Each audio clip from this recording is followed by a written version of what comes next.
Hello everyone, welcome to my YouTube channel Live Education First. आज का हमारा topic है फिजिक्स का, जिसमें पढ़ेंगे हम मात्रक यानी यूनिट्स, इकाइयाँ वगैरह।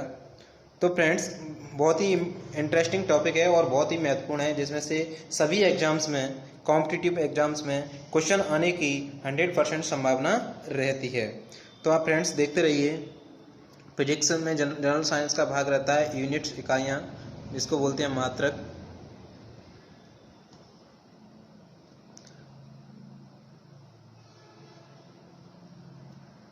तो फ्रेंड्स देखिए, मात्रक क्या होता है।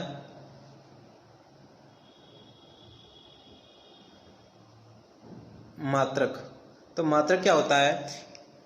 किसी राशि के मापन के निर्देश मानक को मात्रक कहते हैं। आपने देखा, किसी राशि के मापन के निर्देश मानक को मात्रक कहते हैं। अब ध्यान से मेरे शब्दों में समझिए इसके। जैसे कोई भी राशि उसको माप रहे हो, तौल रहे हो, तो उसको दर्शाने के लिए इसकी क्वांटिटी कितनी है, उसको दर्शाने के लिए जो पीछे हम शब्द यूज करते हैं उसको कहते हैं मात्रक या इकाई या यूनिट। समझे? क्लियर। इसके बाद मात्रक दो प्रकार के होते हैं। कौन कौन से? पहला मूल मात्रक, जिसे फंडामेंटल यूनिट कहते हैं, और दूसरा व्युत्पन्न मात्रक, जिसे ड्राइव्ड यूनिट कहते हैं। मूल मात्रक। अब मूल मात्रक क्या होते हैं? तो मूल मात्रक देखिए, कुछ राशियों के मापन के लिए स्वतंत्र मानकों का उपयोग किया जाता है। कुछ राशियों के मापन के लिए स्वतंत्र मानकों का उपयोग किया जाता है, जिन्हें मूल मात्रक कहते हैं। मतलब कि कुछ राशियों को मापन के लिए जो मात्रक होते हैं वो अकेले ही उपयोग किए जाते हैं, उन्हें मूल मात्रक कहते हैं। इनके साथ किसी दूसरे मात्रक की जरूरत नहीं पड़ती। अब व्युत्पन्न मात्रक क्या होते हैं? तो वे सभी मात्रक जो मूल मात्रकों की सहायता से व्यक्त किए जाती हैं या बनाए जाती हैं, व्युत्पन्न मात्रक कहलाते हैं। मतलब हम कह सकते हैं कि ऐसे मात्रक जो अकेले ही उपयोग नहीं किए जा सकते, वो दो या दो से अधिक मात्रकों से मिलकर बने होते हैं, उन्हें हम व्युत्पन्न मात्रक कहते हैं। Clear friends? अब देखेंगे एसआई पद्धति में मूल मात्रक कितने होते हैं और कौन से होते हैं। तो फ्रेंड्स देखिए, एसआई पद्धति में मूल मात्रकों की संख्या है ना, वो 7 है। कितनी है? 7, जिन्हें नीचे सारणी में दिया गया है, जो आपके सामने स्क्रीन पर दिखाई दे रहे हैं। तो इसमें से पहला है लंबाई। लंबाई का मात्रक होता है मीटर। कौन सा है पहला मात्रक? लंबाई। इसका मात्रक होता है मीटर और इसका संकेत है सामने स्मॉल एम, यानी इसको स्मॉल एम से नोट करते हैं मीटर को। द्रव्यमान। द्रव्यमान का मात्रक होता है किलोग्राम, इसको स्मॉल केजी से नोट करते हैं। समय। समय का मात्रक होता है सेकंड, इसको स्मॉल ए से नोट करते हैं। अब देखिए फ्रेंड्स, ये ऊपर के तीनों ही मात्रक, लंबाई, द्रव्यमान और समय, तीनों मात्रक हैं, इनके जो संकेत थे वो स्मॉल लेटर से नोट किए जा रहे थे, स्मॉल एम, स्मॉल केजी और स्मॉल एस। अब आगे देखेंगे फ्रेंड्स हम चौथा मात्रक, ताप और विद्युत धारा।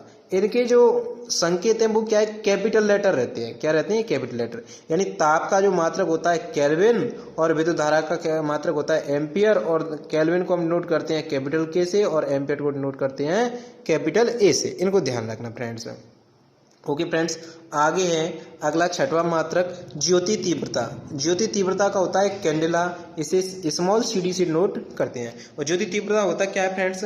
तो कोई जैसे लाइट स्रोत होता है, कोई लाइट स्रोत होता है, उसमें से कितनी लाइट जनरेट हो रही है, तो उस लाइट की तीव्रता कितनी है, उस लाइट की तीव्रता कितनी है, कर्कशपन कितना है, उसको बोलते हैं ज्योति तीव्रता। ज्योति तीव्रता का मात्रक क्या होता है? कैंडेला, और इसको स्मॉल सीडी से नोट करते हैं। अगला है फ्रेंड्स सातवां, पदार्थ का परिमाण। इसका मात्रक होता है मोल, और इसे स्मॉल MOL से नोट करते हैं। Clear friends? ये हो गए हमारे एसआई पद्धति के 7 मूल मात्रक। यदि मूल मात्रक पूछ ले जाते हैं एग्जाम में तो हम कितने बताएंगे? 7 होते हैं, जो आपने पढ़े। इसके अलावा 2 और मात्रक होते हैं, जिन्हें बोलते हैं एसआई पद्धति के संपूरक मूल मात्रक। कौन कौन से हैं? समतल कोण और घन कोण। तो समतल कोण का मात्रक होता है रेडियन, जिसे हम स्मॉल RAD से नोट करते हैं। और घन कोण का मात्रक होता है स्टेरेडियन, जिसे स्मॉल SR से नोट करते हैं। तो फ्रेंड्स ये हो गए तुम्हारे संपूरक मूल मात्रक। कौन कौन से? समतल कोण और घन कोण। इस समतल कोण का रेडियन, घन कोण का स्टेरेडियन। समतल कोण को नोट करते हैं स्मॉल RAD और घन कोण को स्मॉल SR। क्लियर? इसके बाद फ्रेंड्स पढ़ते हैं हम, अगला है 8वां मात्रक, यानी जो मूल मात्रक थे इनके अलावा जो हम पढ़ेंगे यहाँ से आगे हैं जो हमारे व्युत्पन्न मात्रक चालू हो जाते हैं यहाँ से। कौन से? व्युत्पन्न मात्रक। व्युत्पन्न मात्रक।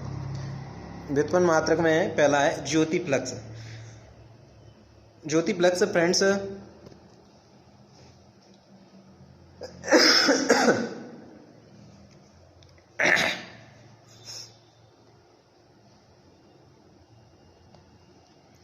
ज्योतिप्लक्स क्या होता है? तो जैसे कोई लाइट स्रोत होता है तो उसमें से कितना प्रकाश जनरेट हो रहा है उसको बोलते हैं ज्योतिप्लक्स, और इसका मात्रक होता है ल्यूमेन, और इसे स्मॉल lm से नोट करते हैं। अगला है फ्रेंड्स कार्य। ध्यान से देखिए, बहुत मोस्ट मात्रक है कार्य, और इसको बहुत अच्छे से समझिए, इंटरेस्टिंग है, बहुत अच्छे से बताऊंगा मैं, ध्यान से सुनते रहिए बस। तो कार्य, अब देखो कार्य जैसे आप करोगे तो थक जाओगे तो आपको चाहिए ऊर्जा, यानी कुल मिला के कार्य करने के लिए क्या चाहिए? ऊर्जा। तो एक तो कार्य से जुड़ गई तुम्हारी ऊर्जा। ठीक फ्रेंड्स, तो ऊर्जा चाहिए, तो ऊर्जा आपको मान लेते हैं काजू खाने से मिलती है। क्या खाने से मिलती है?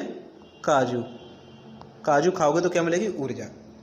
ठीक फ्रेंड्स, तो बस इसी से हमारी ट्रिक तैयार हो जाती है। का से बन गया हमारा कार्य और जू से बन गया हमारा जूल। अब ये जूल जो मात्रक है वो क्या है? ऊर्जा का भी है, समझ गए? तो कार्य और ऊर्जा दोनों का मात्रक हो गया जूल। अब कार्य का एक और मात्रक होता है अर्घ, वो होता है तुम्हारा CGS पद्धति में। किस में होता है? CGS पद्धति में होता है। ठीक फ्रेंड्स, SI पद्धति में जूल कार्य का मात्रक, और CGS पद्धति में होता है कार्य का मात्रक अर्घ। अब जूल और अर्घ में रिलेशन क्या होता है? तो 1 जूल बराबर होता है 10⁷ अर्घ।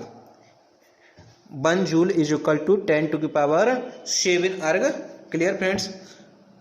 अगला मात्रक है हमारा ऊष्मा। अगला मात्रक हमारा ऊष्मा। तो ऊष्मा क्या होता है? एक प्रकार की ऊर्जा होती है, तो इसका मात्रक भी होता है जूल, किलो जूल भी होता है। इसके बाद ऊष्मा के मात्रक कैलोरी और किलो कैलोरी। ध्यान रखने फ्रेंड्स, ऊष्मा के मात्रक जूल, किलो जूल, कैलोरी और किलो कैलोरी।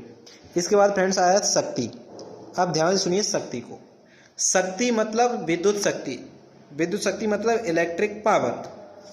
और मान लेते हैं इलेक्ट्रिक पावर से आप टच हो जाते हो तो आपको क्या लगेगा? झटका लग गया, मतलब क्या हुआ? मतलब बाट लग गई, ऐसा मान लेते हैं हम। क्या मान लेते हैं? हमारी बाट लग गई। तो बस इसी समझ लिए शक्ति का मात्रक क्या हो गया? बाट। दूसरा तरीका, जैसे शक्ति, कोई जैसे गलत काम करता है तो वहां पे कौन आ जाता है? शक्तिमान। मान लेते हैं, याद करने की ट्रिक बना लेते हैं एक, कि वहाँ पे कौन आ जाता है? शक्तिमान। और शक्तिमान आके क्या है? उस व्यक्ति की बाट लगा देता है और वो सुधर जाता है। तो शक्तिमान से बन गया शक्ति, और बाट से बाट। तो शक्ति का मात्रक हो गया बाट। अब इसके किलोवाट और मेगावाट भी होती हैं, वो भी आप ध्यान रखना। लेकिन इसके बाद मशीनी जो कार्य होते हैं उनमें यूज किया जाता है हॉर्स पावर। एक और शक्ति का मात्रक कौन सा? हॉर्स पावर, जिसको HP से नोट करते हैं। अब हॉर्स पावर और वाट में क्या रिलेशन होता है? तो 1 HP इज इक्वल टू होता है 746 वाट। कितना होता है? 1 HP is equal to 746 watt. Clear friends? शक्ति। अगला मात्रक है फ्रेंड्स दूरी।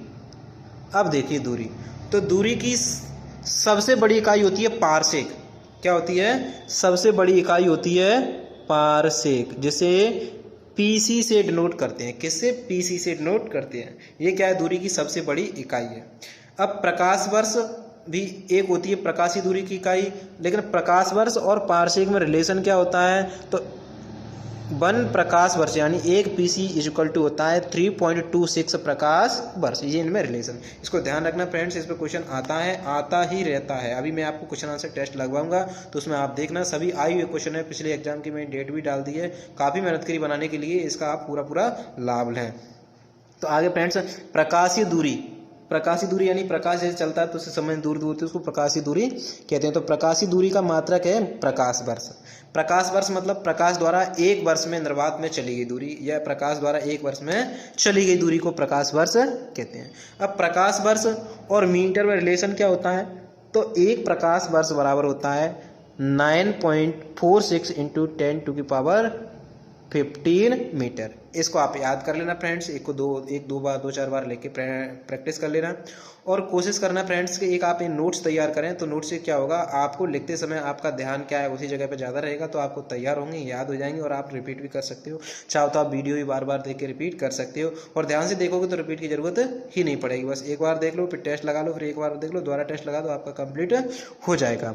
इसके बाद आती है फ्रेंड्स खगोलीय इकाई। ये भी क्या है, एक दूरी की इकाई है। अब इसकी जरूरत क्यों पड़ी खगोलीय इकाई की, तो जैसे सूर्य और पृथ्वी के बीच की जो औसत दूरी होती है उसको कहते हैं खगोलीय इकाई। सूर्य और पृथ्वी के बीच की जो औसत दूरी होती है उसको खगोलीय इकाई कहते हैं। अब ऐसा क्यों जरूरत पड़ी हमें बनाने की, तो पृथ्वी क्या है, गतिशील रहती है, स्थिर नहीं रहती है और सूर्य के चारों ओर चक्कर लगाती है। तो कभी पृथ्वी सूर्य के नज़दीक होती है और कहीं क्या है, दूर होती है। तो इनकी दूरी क्या है, बराबर नहीं रहती, तो उसकी एक एवरेज डिस्टेंस निकाली गई और उसका नाम रख दिया गया खगोलीय इकाई। ठीक फ्रेंड्स, आगे एक और इकाई होती है नॉटिकल मील। ये वेरी मोस्ट है, आप इसको ध्यान रखना। नॉटिकल मील मतलब नौ संचालन में प्रयुक्त की गई इकाई, यानी नौ संचालन में जो दूरी होती है उसको मापने के लिए नॉटिकल मील यूनिट का उपयोग किया जाता है। नौ संचालन हुआ, नाविक हुआ, शिप वगैरह हुए। और नॉटिकल मील और किलोमीटर में जो रिलेशन होता है, तो 1 nautical mile is equal to 1.852 kilometre होता है। यदि फ्रेंड्स 1 मील पूछ लिया जाता है, 1 मील, तो मैंने अलग से लिख दिया है 1 मील बराबर होता है 1.6 किलोमीटर, और नॉटिकल मील पूछा जाता है तो 1.852 यानी 1.852 किलोमीटर होता है, ध्यान रखना। अब फ्रेंड्स आगे चलते हैं, अगला हमारा मात्रक है बल। ये भी बहुत अच्छा है सभी फ्रेंड्स, इसमें अच्छे अच्छे मोस्ट मात्रक मैंने रखे हैं, फालतू के हटा दिए हैं और जो भी एग्जाम में आते हैं और इनसे बाहर कोई क्वेश्चन जाएगा भी नहीं। यदि मात्रक में से आपके एग्जाम में क्वेश्चन आता है तो इससे बाहर नहीं जाएगा, ये मेरी गारंटी है। कैसा भी कंपटीशन एग्जाम हो उसमें 1 नंबर पक्का है। और कुछ बच्चे ITI करते हैं तो ITI वालों के लिए कम से कम 2 क्वेश्चन या 3 क्वेश्चन इसमें से 100% मिल जाएंगे। अगला मात्रक बल। अब देखो बल को कैसे याद करते हैं, तो बल के लिए क्या करेंगे, जैसे पुराने समय में कुछ 8-10 साल पहले चले जाएं तो क्या है, हमारे घर में टेलीफोन वगैरह रहता था, टेलीफोन डिब्बे वाला होता था, डायल करने वाला। तो हम क्या करेंगे, उस पर हम नंबर डायल करेंगे, कीज दबाएंगे यानी नंबर डायल करेंगे, तो हम क्या लगाएंगे, बल लगाएंगे। ठीक है, तो बल कितना लगाएंगे, की दबाने के लिए न्यूनतम बल लगाएंगे। कितना लगाएंगे, न्यूनतम। तो न्यूनतम से आ जाता है फ्रेंड्स न्यूटन, और बल लगा रहे हैं तो उससे बन गया हमारा बल। तो बल का मात्रक क्या हो गया, न्यूटन। क्लियर फ्रेंड्स, लेकिन हमने क्या किया, उस कीज को डायल किया तो डायल से बन गया डायन। समझ गए फ्रेंड्स, तो ध्यान रखना ऐसा ही पद्धति में बल का मात्रक हो गया न्यूटन और सीजीएस पद्धति में हो गया डायन। ठीक फ्रेंड्स, अब न्यूटन और डायन में रिलेशन क्या होता है, तो 1 न्यूटन इज इक्वल टू 10⁵ डायन, यानी 1 न्यूटन बराबर होता है 10⁵5 डायन। इस रिलेशन को भी ध्यान रखना। ठीक है, अगला मात्रक है फ्रेंड्स हमारा दाब।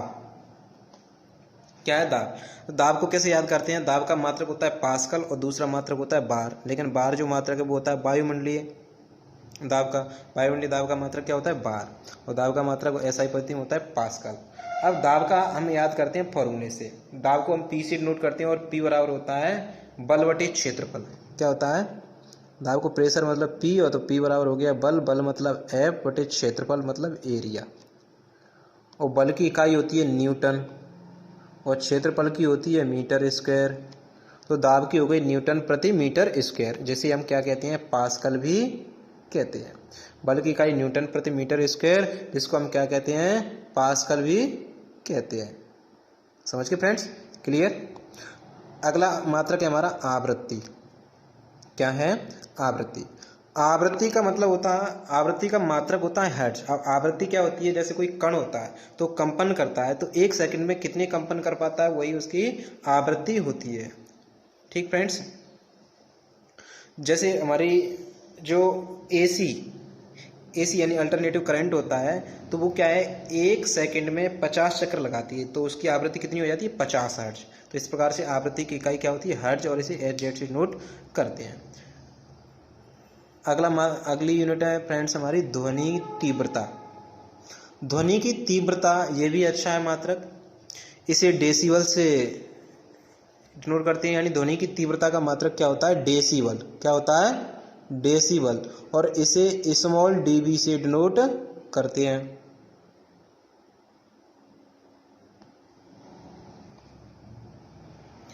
ध्वनि की तीव्रता का मात्रक होता है डेसिबल, इसे स्मॉल dB से डिनोट करते हैं। क्लियर फ्रेंड्स, इसको याद कर लेना, अच्छा है, पूछ लिया जाता है एग्जाम में, आता रहता है। आगे अभी मैं क्वेश्चन आंसर टेस्ट लगाऊंगा तो उससे आपका और पक्का हो जाएगा, तैयार हो जाएगा। अगला मात्रक है प्रतिरोध या विद्युत प्रतिरोध। इसका मात्रक होता है ओम। तो इसको याद कैसे करोगे? ओम का नियम आपने सुना ही होगा, प्रतिरोध से संबंधित, लाइट से संबंधित ओम का नियम आपने पढ़ा ही होगा, तो इससे आपको याद हो जाएगा ओम। इसका अगला मात्रक है तुम्हारा विद्युत आवेश या आवेश। आवेश का मात्रक होता है कूलाम। इसको भी फ्रेंड्स आप तैयार कर लेना। आगे चलते हैं फ्रेंड्स।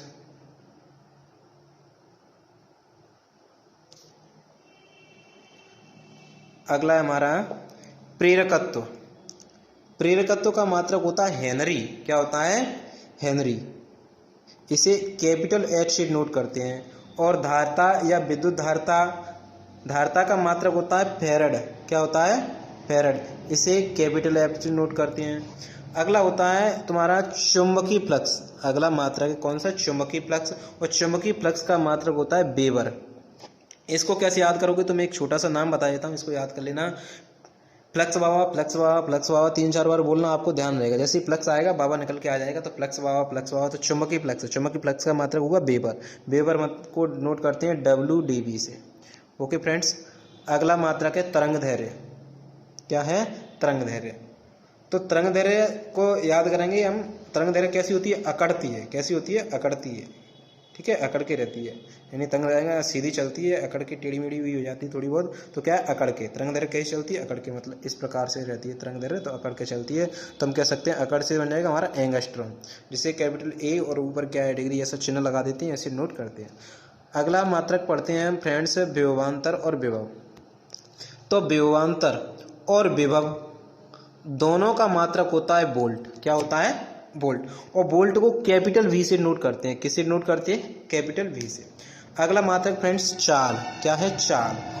चाल का मात्रक होता है मीटर प्रति सेकंड। क्या होता है? मीटर प्रति सेकंड। यानी चाल बराबर होता है दूरी बटे समय। क्या होता है?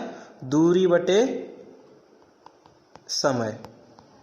तो दूरी का मात्रक मीटर और समय का हो गया सेकंड। यानी क्या बनेगा? मीटर प्रति सेकंड। और सेकंड को हम ऊपर ले जाएंगे तो क्या लग जाएगा? इनवर्स लग जाएगा।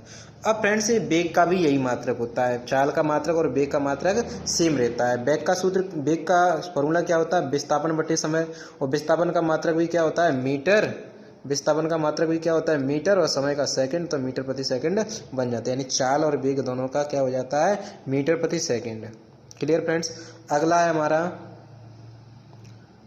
समतल कोण यानी का रेडियन और ठोस कोण का रेडियन पर सेकंड।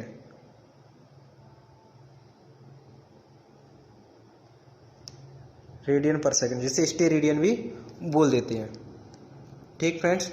तो ये क्या है? संपूरक मूल मात्रक, जो हमने पीछे ही पढ़ लिए थे अभी यार। अगला मात्रक है फ्रेंड्स घनत्व।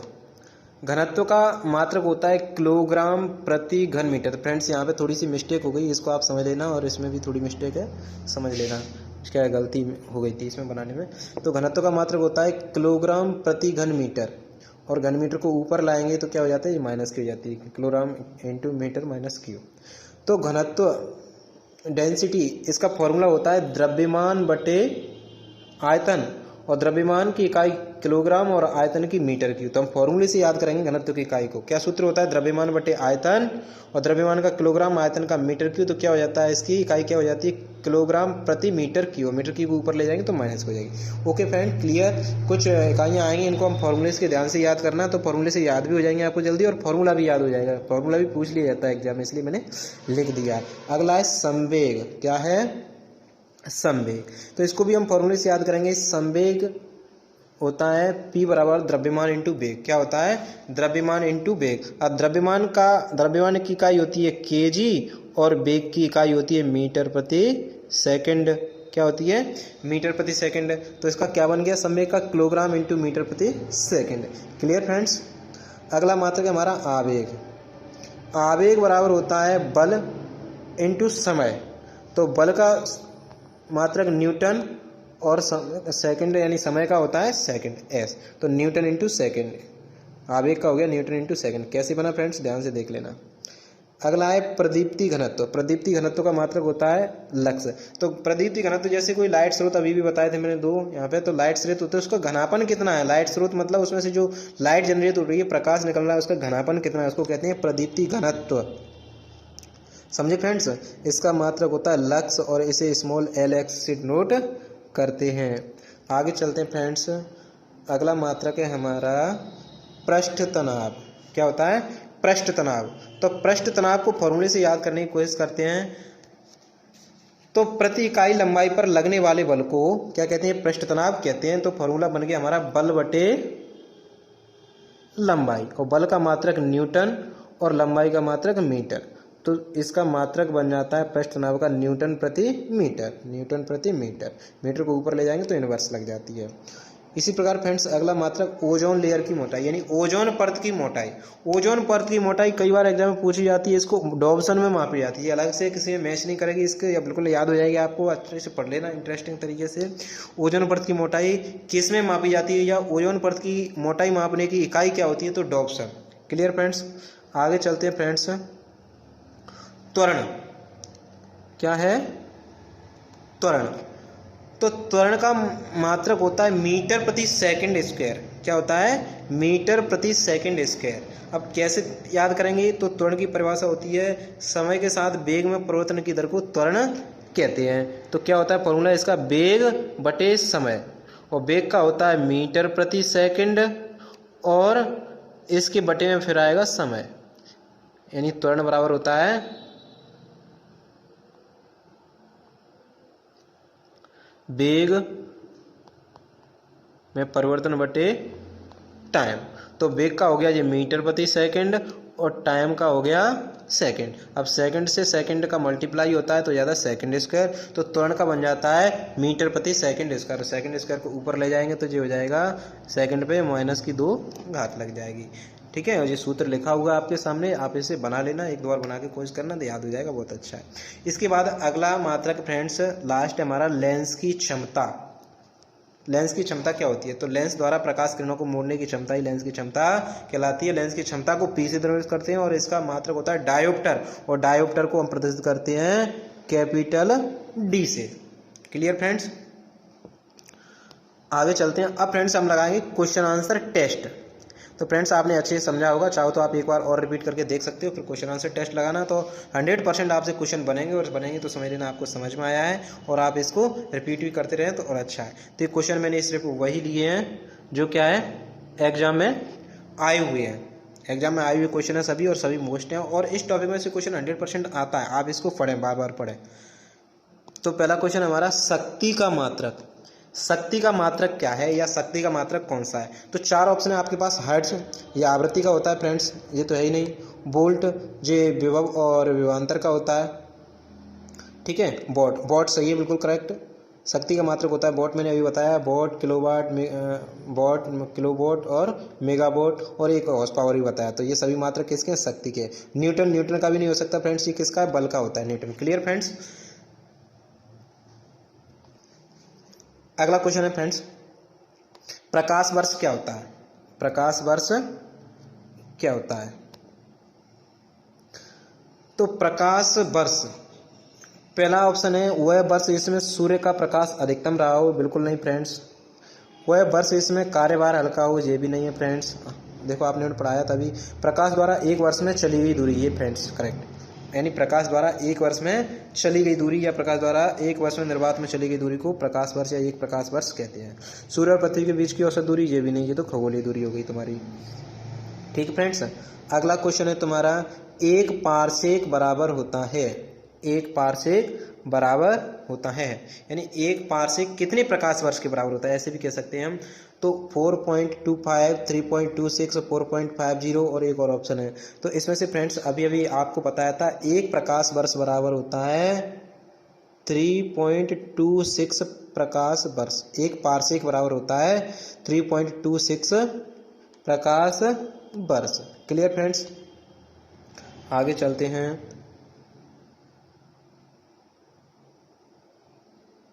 दब गया फ्रेंड्स, मैं इसको बैक कर लूँ। अगला है निम्न में से कौन सही सुमेलित नहीं है, यानी गलत कौन सा जोड़ा है इसमें से कुल मिला के छांटना है।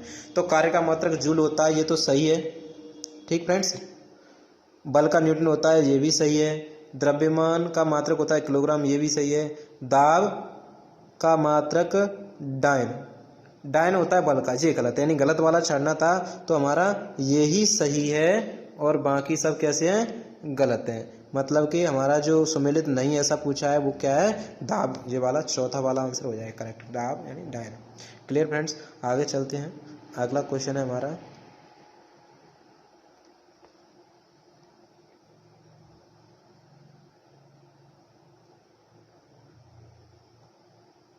निम्न में से कौन सी ऊष्मा की इकाई नहीं है। ये देखो नहीं में पूछा है, ध्यान रखें इसको। ऊष्मा की इकाई नहीं है मतलब कैलोरी ये है ही, किलो कैलोरी है ही, किलो जूल है ही, वॉट नहीं है। वॉट किसकी इकाई है, शक्ति की इकाई होती है। क्लियर फ्रेंड्स, अभी बताया था मैंने आपको, चाहो तो आप वीडियो को रिपीट कर सकते हो। क्लियर फ्रेंड्स, आगे चलते हैं। नेक्स्ट क्वेश्चन छठवा, जूल ऊर्जा से उसी तरह संबंधित है जैसे पास्कल, यानी जूल किसकी इकाई होती है, ऊर्जा की। तो पास्कल किसकी इकाई होती है, मतलब ये बताना है हमें। तो पास्कल किसकी इकाई हो गई, दाब की। क्लियर फ्रेंड्स, मात्रा जे क्या हो जाता है, द्रव्यमान हो जाता है तुम्हारा, घनत्व अलग हो गया, शुद्धता अलग हो गई, तो कुल मिला के आप क्या हो गया, पास्कल के संबंध दाब से संबंधित है। क्लियर फ्रेंड्स, अगला क्वेश्चन है हमारा, जल्दी चलते हैं, बहुत टाइम हो रहा है, वीडियो लंबा हो गया। दाब की इकाई, दाब की इकाई क्या होती है, अभी दो इकाई बताई मैंने, पास्कल बताई और बार बताई। तो पास्कल इसमें नहीं है तो हम क्या लगाएंगे, बार लगाएंगे। क्या हो जाता है, बार। ठीक है फ्रेंड्स, आगे चलते हैं फ्रेंड्स। ध्वनि की तीव्रता की इकाई, यानी ध्वनि की तीव्रता किस में मापी जाती है फ्रेंड्स। इसमें नंबर नहीं डाल पाया है, ए बी, ये सी और ये डी। क्लियर फ्रेंड्स, तो ध्वनि की तीव्रता की इकाई होती है डेसिबल। क्या होती है, डेसिबल। देखो हर्ट्ज तो आवृत्ति की हो गई, कैलोरी हो गई तुम्हारी ऊष्मा की, और डायन हो गई बल की। किसकी पूछी हमें, इसमें ध्वनि की पूछी है, तो ध्वनि की हो गई डेसिबल, यानी ध्वनि डेसिबल में मापी जाती है। अगला मात्रक पढ़ते हैं फ्रेंड्स, ओजोन परत की मोटाई। ओजोन परत की मोटाई किस में मापी जाती है, या मापी जाती है। ओजोन परत की मोटाई की मापने की इकाई क्या होती है, तो नॉट बिल्कुल नहीं है, ये नहीं हो सकता। डॉप्सन बिल्कुल सही, राइट, डॉप्सन है ही, अभी मैंने आपको बताया था। ओजोन परत की मोटाई किस में मापी जाती है, डॉप्सन में। और पॉइज किसकी श्यानता की इकाई है, श्यानता की इकाई शायद मैं इसमें बता नहीं पाया हूँ, तो आप यहाँ से ध्यान रखें, श्यानता की इकाई क्या होती है, पॉइज। किसकी इकाई है ये, श्यानता। मैंने वीडियो में दे नहीं पाई, ज़्यादा मोस्ट भी नहीं थी, लेकिन यहाँ पे मिल गई तो मैंने बता दिया है आपको। क्लियर फ्रेंड्स, आगे चलते हैं। प्रकाश वर्ष किसकी इकाई है, समय की, दूरी की, आयु की, प्रकाश तीव्रता की, यानी प्रकाश की तीव्रता किसकी है, बताइए फटाफट। तो प्रकाश वर्ष क्या है, दूरी की इकाई। समझ गए फ्रेंड्स, यानी प्रकाश द्वारा एक वर्ष में चली गई दूरी को क्या कहते हैं, एक प्रकाश वर्ष। किसको चली गई दूरी को, समझ लेना, दूरी की इकाई। क्लियर फ्रेंड्स, आगे चलते हैं। अगला क्वेश्चन नंबर 11 हमारा, विद्युत प्रतिरोध की इकाई। विद्युत प्रतिरोध की इकाई कौन सी है, या प्रतिरोध की इकाई क्या है, तो मैंने बताया था ओम का नियम आपने पढ़ा होगा। क्या पढ़ा होगा, ओम का नियम, तो क्या हो गई, ओम। और ऊपर देखें वोल्ट किसके, विभवांतर और विभव की। एम्पियर क्या है, तुम्हारी हो गई धारा की, विद्युत धारा की इकाई। फेरड धारिता की इकाई हो गई। तो क्या बची हमारी, प्रतिरोध की इकाई बची ओम, यानी चौथा वाला करेक्ट आंसर। अगला मात्रक क्वेश्चन पढ़ते हैं हम। एक एंगस्ट्रॉम बराबर, यानी एक एंगस्ट्रॉम कितने मीटर के बराबर होता है। इसको आप यहीं से पढ़ लेना फ्रेंड्स, ये संख्या वाली फिक्स राशि है, इसको 2-3 बार रिपीट कर लेना, चाहो तो नोट कर लेना। एक एंगस्ट्रॉम बराबर होता है 10⁻⁻10 मीटर। कितना होता है फ्रेंड्स, 10⁻⁻10 मीटर। ओके फ्रेंड्स, एक एंगस्ट्रॉम बराबर होता है 10⁻⁻10 मीटर। अगले क्वेश्चन पर चलते हैं फ्रेंड्स। एक खगोलीय इकाई है, खगोलीय इकाई, तो खगोलीय इकाई मैंने क्या बताई थी, सूर्य और पृथ्वी के बीच की औसत दूरी को क्या कहते हैं, खगोलीय इकाई कहते हैं। तो सूर्य तथा चंद्रमा के बीच की दूरी दे रहा है, ये तो है ही नहीं। सूर्य और पृथ्वी के बीच की दूरी ये हो गया, राइट, करेक्ट। दो ग्रहों के बीच की दूरी ये है ही नहीं। और प्रकाश द्वारा एक वर्ष में चली गई दूरी प्रकाश वर्ष होती है, तो क्या हो गया हमारा सेकंड। सूर्य और पृथ्वी के बीच की दूरी खगोलीय इकाई, राइट। देखो CHS NTPC 2014 में आया है क्वेश्चन, पढ़ते रहें आप सभी क्वेश्चन को। अगला क्वेश्चन हमारा, एक वायुमंडलीय दाब बराबर दाब बराबर होता है, यानी एक वायुमंडलीय जो दाब होता है जिसको हम क्या बोलते थे, बार, तो बार और पास्कल में रिलेशन क्या था, वायुमंडलीय दाब क्या होता है, बार और पास्कल में रिलेशन क्या था, तो 1 बार बराबर होता है 10⁵ पास्कल। यह आपको भी बताया था मैंने, पढ़ लेना फ्रेंड्स ध्यान से, एक नोट्स बना लेना चाहो तो आप अच्छे रहोगे। अगला क्वेश्चन पे आते हैं, अगले क्वेश्चन पे हम, अगला क्वेश्चन है निम्न में से लंबाई की सबसे छोटी इकाई कौन सी है। तो फ्रेंड्स वैसे तो लंबाई की छोटी इकाई मिलीमीटर में होती है सामान्य तौर पे, बट हम ऑप्शन के हिसाब से देखें सबसे छोटी इकाई तो इसमें है पिकोमीटर। कौन सी है, एक मिनट, निम्न में से लंबाई की सबसे छोटी इकाई तो हो जाती है हमारी सी। ये चिन्ह कहाँ से आ गया इसमें, माइक्रोन, नैनोमीटर, पिकोमीटर, एंगस्ट्रॉम, तो क्या होती है, पिकोमीटर होती है इन ऑप्शन के अकॉर्डिंग। आगे चलते हैं अगले क्वेश्चन पे, प्रति इकाई क्षेत्रफल पर लगने वाले बल को क्या कहते हैं। प्रति इकाई क्षेत्रफल पर लगने वाले बल को क्या कहते हैं फ्रेंड्स, दाब। क्या कहते हैं, दाब। ठीक फ्रेंड्स, दाब का अभी सूत्र मैंने आपको बताया था, बल बटे क्षेत्रफल बताया था ना, फोर्स बाई ए, यानी बल बटे क्षेत्रफल। तो प्रति इकाई क्षेत्रफल पर लगने वाले बल को क्या कहते हैं, दाब कहते हैं। तो इसका correct answer C, right friends. आगे चलते हैं, देखते रहिए, बने रहिए। थोड़ा सा और रह गया है, कार्य का मात्रक। देखो कार्य का मात्रक मैंने बताया था आपको, काजू। कार्य करोगे तो ऊर्जा चाहिए, यानी आप परेशान हो जाओगे तो ऊर्जा चाहिए, तो क्या खाओगे, काजू। क्या क्या खाओगे, काजू। तो काजू से बन गया हमारा कार्य और जू से बन गया हमारा जूल। तो कार्य का मात्रक क्या हो गया, जूल। फ्रेंड्स न्यूटन तो बल का होता है, वाट शक्ति का, डायन भी बल का होता है। तो क्लियर फ्रेंड्स। अगले क्वेश्चन पर आते हैं, बल की इकाई क्या है। तो बल की 2 इकाई पढ़ाई थी मैंने, एसआई पद्धति में न्यूटन और सीजीएस पद्धति में पास्कल। तो हमें कौन सी मिल गई इसमें से, न्यूटन फ्रेंड्स, बी। कहाँ गया, न्यूटन। केल्विन किसकी होती है, ताप की होती है। पास्कल दाब की होती है। वोल्ट व्यौर विभवांतर की होती है। Clear friends. न्यूटन यानी बल मैंने आपको पढ़ाया था, टेलीफोन के हम कीज डायल करते हैं, नंबर डायल करते हैं तो क्या करते हैं, उस पर हम बल लगाते हैं। और कितना लगाते हैं, न्यूनतम बल लगाते हैं कीज दाबने के लिए, तो न्यूटन से न्यूटन और बल हम लगाते हैं। और क्या कीज डायल करते हैं तो उससे डायन बन जाता है, डायन जो सीजीएस पद्धति में बल की इकाई होती है। Clear friends. आगे चलते हैं, निम्न में समय का मात्रक नहीं है। अब देखो नहीं वाला क्वेश्चन फिर आ गया, निम्न में समय का मात्रक नहीं है। अधिवर्ष, वर्ष में समय पता ही चली रहा है। चंद्र माह, माह से पता चल रहा है समय। प्रकाश वर्ष, प्रकाश वर्ष किसकी इकाई है, दूरी की। किसकी इकाई है, दूरी की। यही हमारा आंसर है फ्रेंड्स, समझ गए। अभी पढ़ाया था, प्रकाश द्वारा 1 वर्ष में चली गई दूरी को प्रकाश वर्ष कहते हैं। तो किसकी इकाई होगी, दूरी की। और ये पूछ रहा है कि समय की इकाई नहीं है, तो समय की इकाई ये नहीं है। Clear friends. अगला क्वेश्चन है, पार्सेक इकाई है या पार्सेक किसकी इकाई है। तो पार्सेक किसकी इकाई है, दूरी की सबसे बड़ी इकाई होती है पार्सेक। तो हम कह सकते हैं दूरी की। समय की नहीं होगी, प्रकाश की, चमक की नहीं होगी, चुंबकीय बल की भी नहीं होगी। अगला क्वेश्चन आ जाता है, अगला क्वेश्चन, ल्यूमेन किसका मात्रक है। ल्यूमेन किसका मात्रक है, ज्योति तीव्रता का, ज्योति फ्लक्स का, उपयुक्त दोनों का, कोई नहीं। तो इसका किसका है फ्रेंड्स, ज्योति फ्लक्स का। किसका है, ज्योति फ्लक्स का।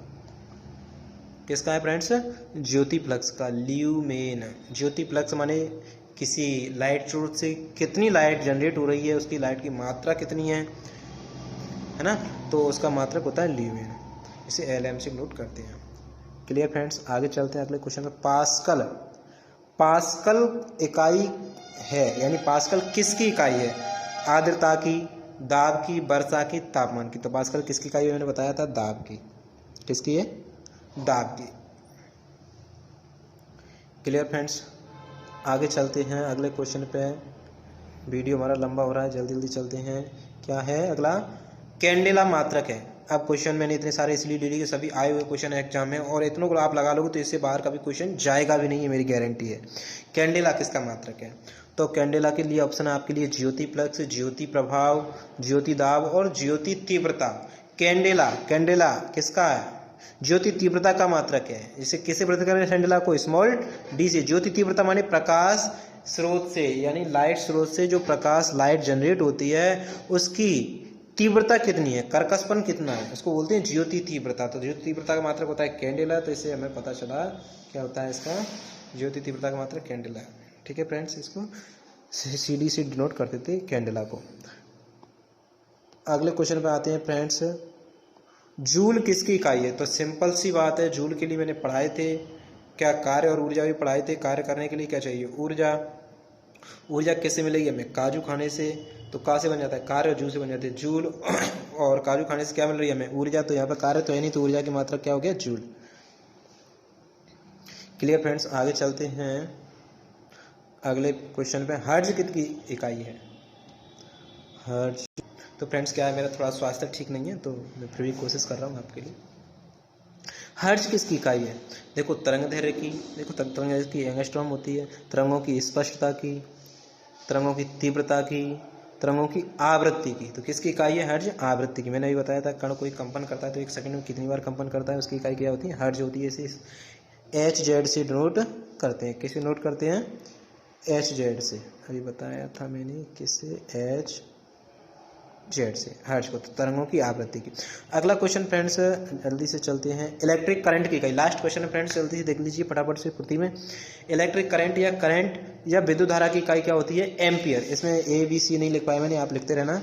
तो क्या होती है, इलेक्ट्रिक करंट की इकाई होती है एम्पियर, जिसे कैपिटल A से नोट करते हैं। क्लियर फ्रेंड्स, जो हमारा हो गया क्वेश्चन आंसर टेस्ट। तो फ्रेंड्स ये क्वेश्चन आंसर टेस्ट लगा लिया है, इसको क्या है आप 1-2 बार रिपीट कर लेना पूरे टेस्ट को, तो आपको क्या है ये पूरा तैयार हो जाएगा। तो फ्रेंड्स अच्छे से देखते रहिए और सीखते रहिए।